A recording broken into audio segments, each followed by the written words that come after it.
सैयद जफर इस्लाम, आपका रुख करते हुए, पिछली बार जब फर्स्ट वेव आई थी 2020 में, उसकी तुलना में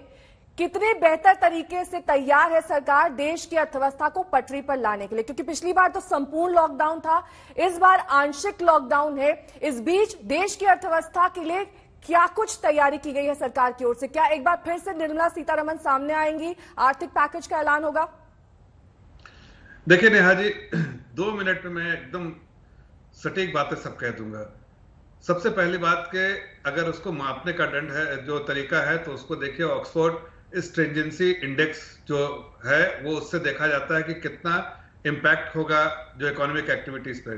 तो जैसे पिछले बार जब लगा था, उससे पहले मैं सबसे पहले कहना चाहता हूँ कि ईद मुबारक टू एवरीबॉडी, इसलिए कि आज ईद का त्यौहार है, हमारे लिए बहुत पवित्र त्यौहार है और देशवासियों के लिए, इसलिए मैं आपके चैनल के माध्यम से सबको ईद मुबारक कहना चाहता हूं। और फिर मैं वापस आता हूं, जो ऑक्सफोर्ड स्ट्रिंजेंसी इंडेक्स के बारे में बात कर रहे थे, तो उस वक्त 100 था, मतलब स्ट्रिंजेंसी इंडेक्स जो है वो 100 दिखा रहा था। वो अप्रैल मार्च में जो है, मई में वो 57 और थोड़ा अब बढ़ गया, चूंकि कई स्टेट्स ने लॉकडाउन लगाए हैं। तो उससे समझ में आता है कि इकोनॉमिक एक्टिविटी जो है स्टेट वाइज जो है, कंप्लीट लॉकडाउन नहीं, स्टेट में अपने अपने हिसाब से लॉकडाउन कर रहे हैं, लेकिन उसका बहुत सीवियर इंपैक्ट जो है इकोनॉमी पे नहीं पड़ेगा। जरूर पड़ेगा, मार्जिनली पड़ेगा, लेकिन आप बहुत सारे जो है हाई फ्रीक्वेंसी डेटा भी देखिए, अप्रैल के देखिए, मार्च के देखिए, तो उससे आपको समझ में आता है कि चाहे, और सबसे बड़ी डिमांड जैसे पीएमआई है, आप देखिए अप्रैल का, वो आपको 50 से ऊपर है, दैट सजेस्ट कि इकोनॉमिक एक्टिविटीज चल रही है। आपको जो है जो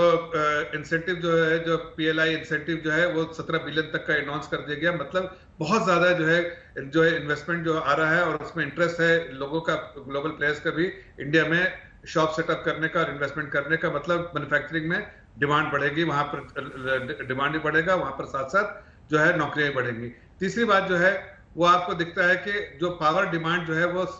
मई में थोड़ा कम हुआ है जरूर, लेकिन ऐसा भी मार्जिनली कम हुआ है। उससे समझ में आता है कि इकोनॉमिक एक्टिविटी जैसे पिछले बार एकदम से खत्म हो गया था आपको इसमें, वो नहीं, मार्जिनली फर्क पड़ा, बिकॉज कहीं कहीं लॉकडाउन हुआ है। बट अगर आप देखिए बहुत सारी चीजें, जैसे सीएफआर जो है एक तरीका है देखने का कि भाई केस फर्टिलिटी रेट क्या है, उससे समझ में आता है कि अगर थोड़ा लैग से आता है जरूर, लेकिन उससे समझ में आता है कि यहाँ पर जो है वो स्लो डाउन हो रहा है। अगर आप जो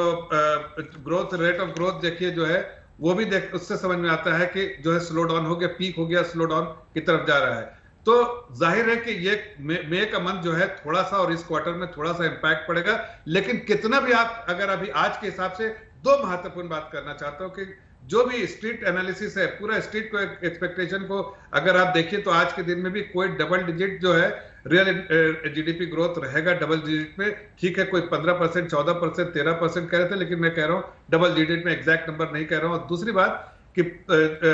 हम 2 चीजों का ध्यान सरकार रखेगी, प्रोएक्टिवली मॉनिटर कर रही है, जिस तरह से हमने आत्मनिर्भर पैकेज अनाउंस किया था, उस तरह से जो सेक्टोरल सपोर्ट जो चाहिए वो हम देंगे, चाहे वो, और प्रोएक्टिवली देखेंगे, जब जब जरूरत होगा सरकार इंटरवेन करेगी, जैसे आरबीआई ने कुछ दिन पहले किया था। सरकार, मिनिस्ट्री ऑफ फाइनेंस मॉनिटर कर रही है ऑन रियल टाइम बेसिस, और जब जरूरत पड़ेगा तो उसको हम उस तरह का अनाउंसमेंट करेंगे ताकि उस सेक्टर को सपोर्ट मिले। खास के कुछ सेक्टर ऐसे हैं, जैसे आपको देखिए टूरिज्म हुआ,